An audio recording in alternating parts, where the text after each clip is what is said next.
Hello everybody and welcome to Gene's Reviews from a regular dude, where I do trailer reactions, I react to YouTube videos, I review YouTube channels, occasionally I'll review a movie, but really, I just do whatever the hell I want. Hello everybody and welcome to Gene's Reviews from a regular dude. No more in the basement. Now,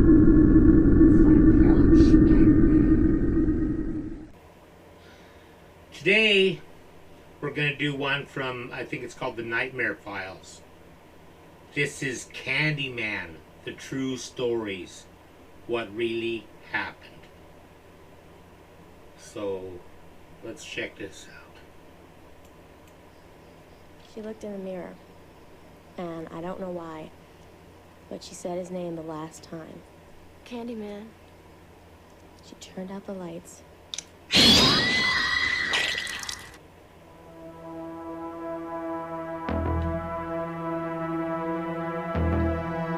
Nightmare Files.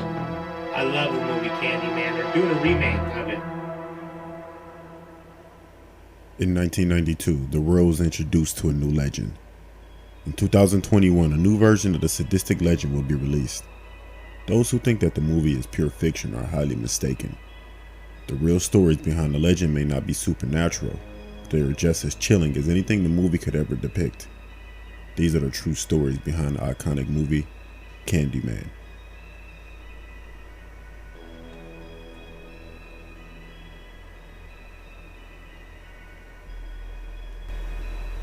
Worst serial killer in Houston history, Dean Corll, known as the Candyman.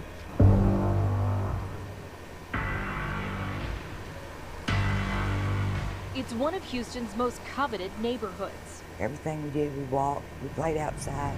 It's a terrible thing and it should have never taken place. They had no idea he was murdered by Dean Corll, a serial killer known as the Candyman.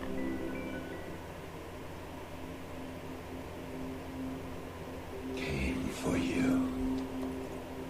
Candyman.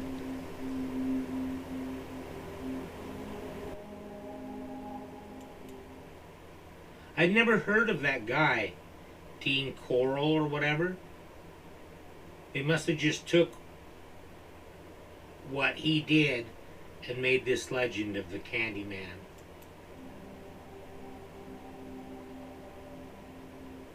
Built in the middle part of the last century, the Grace Abbott homes, high-rises in Chicago, were home to a melting pot of people. You had drug addicts, those down on their luck, and the mentally ill, career criminals. They were all in the same place. On April 22nd, 1987 at 8:45 p.m., Ruthie Mae McCoy called the police in panic. She told the operator that an intruder had threw her cabinet down. She was fearful that this intruder was out to get her and wanted the police to intervene. The operator, not able to really make sense of Ruthie's call, logged it as a disturbance with a neighbor and had a car attend the scene. Between 9:02 p.m. and 9:04 p.m., two other neighbors called the police, both reporting hearing gunshots in room 1109, Ruthie's apartment number. Police arrived at 9:10 p.m. They knocked on Ruthie's door and called her phone. No answer. So they left. It wasn't until 2 days later that the door was broken down and Ruthie Mae McCoy was found dead, shot 4 times. Also, her bathroom cabinet was missing, revealing a large crawl space behind it. This was how the real-life Candyman entered apartments. When the projects had been designed, all of the pipes were connected through a crawl space behind the bathroom walls. These were accessed by removing the bathroom cabinets, making it really easy for repairs. But it also made it really easy for people to break in. But who killed Ruthie Mae McCoy? The apartment next to Ruthie Mae McCoy's was 1108. Fellow residents Edward Turner and John Hundreds had been there that day hanging out. A friend allegedly showed them how easy it was to break into the apartment next door, using the bathroom cabinet as access. Tim Brown, the main witness during the trial against Turner and Hundreds in 1990, told the court that he had seen them break into apartment 1109 and then heard several gunshots.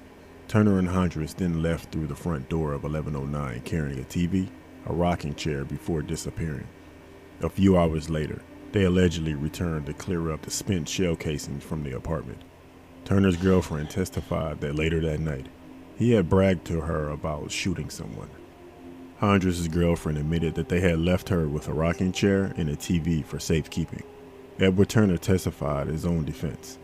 He stated that he was in 1108 when he heard gunshots and ran down to the lobby. 30 minutes later, John Hondras came down alone. Going back to 1108, they saw a TV sitting outside 1109 and a third man carrying a rocking chair out of Ruthie Mae's apartment. Turner took a look in and saw a dead body in the bedroom. At this point, the third man left the rocking chair and went away, leaving the TV and rocking chair with Turner and Hondras. Neither denied trying to stash the stolen items with others, but they sure denied killing Ruthie.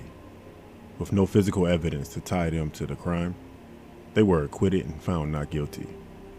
To this day, the real-life Candyman has never been caught. Thankfully, those projects have all been torn down.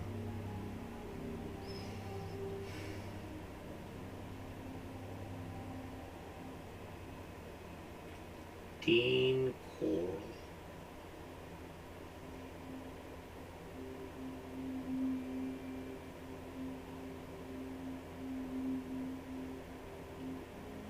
To everyone in his Houston neighborhood, Dean Coral seemed like a decent, ordinary man.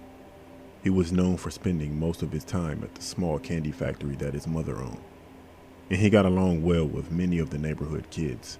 He even gave free candy to local school children, which earned him the nickname Candyman. But behind his sweet smile, Dean had a dark secret.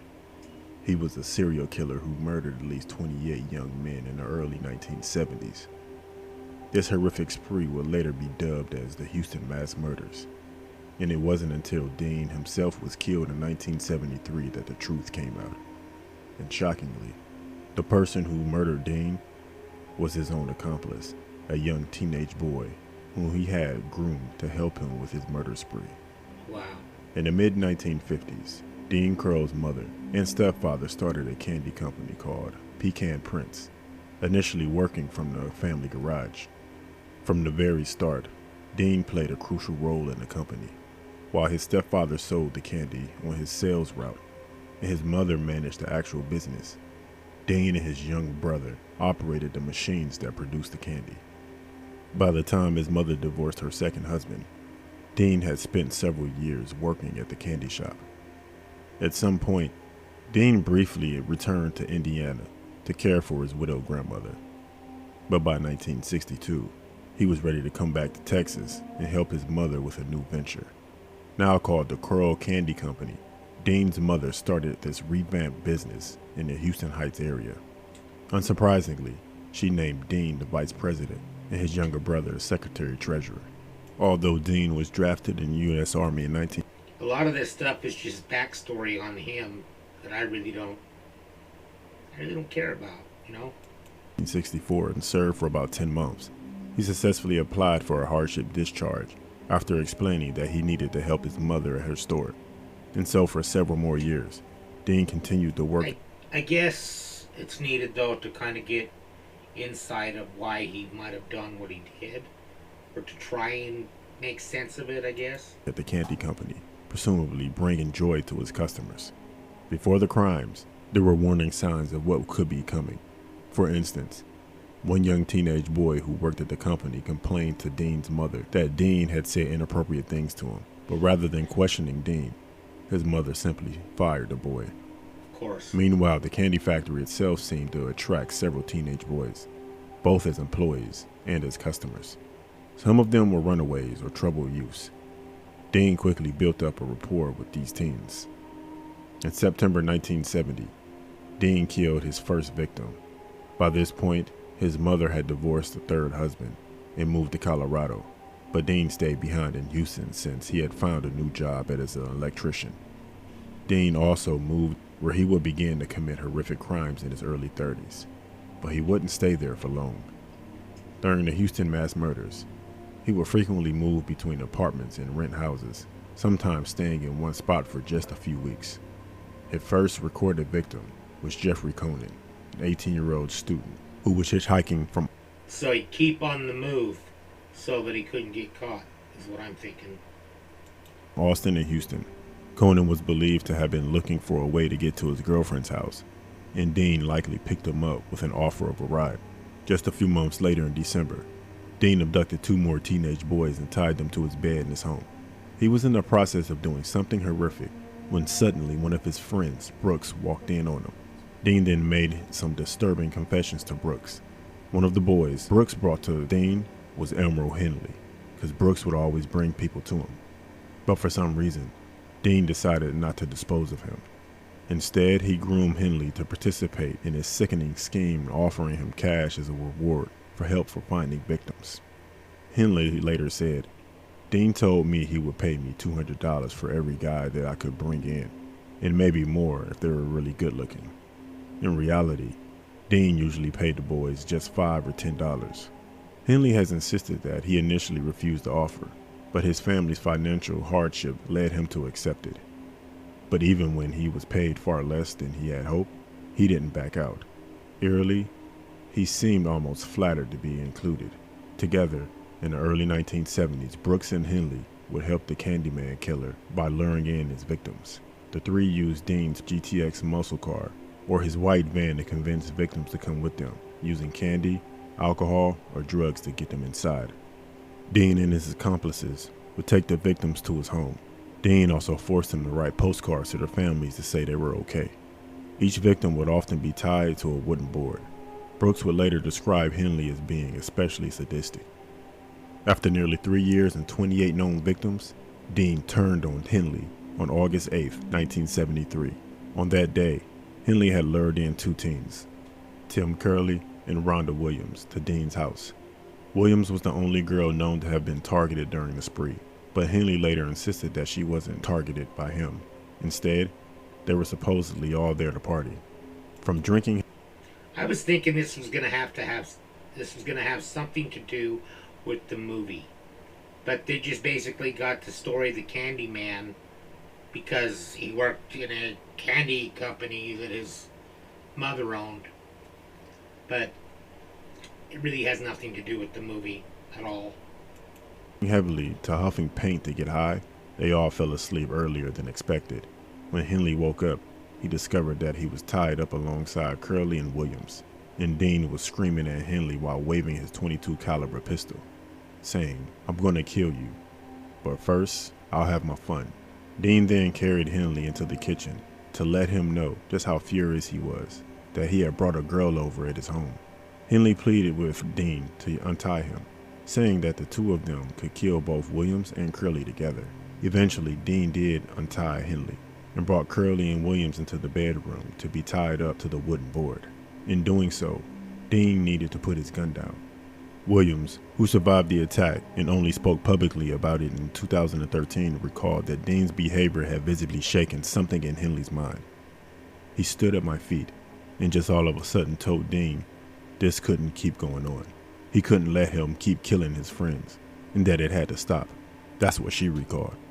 And then Dean looked up, and he was surprised. So he started getting up, and he was like, "You're not going to do anything to me."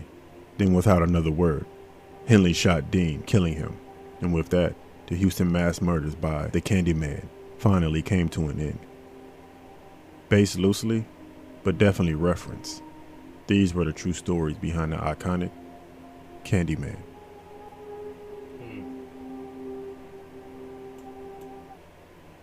Send him straight to hell. Well, that was Candyman, the true stories, what really happened from the Nightmare Files. Okay, here comes a joke. I got some pajamas with pockets in them, which is great, because before I used to have to hold stuff when I slept. Thank you, everybody. Make sure you like, comment, subscribe, hashtag Mean Gene, all that fun stuff. And if you like this video, tell all your friends, leave a comment down below. And if you didn't like it, then just shut up. And I will see you next time.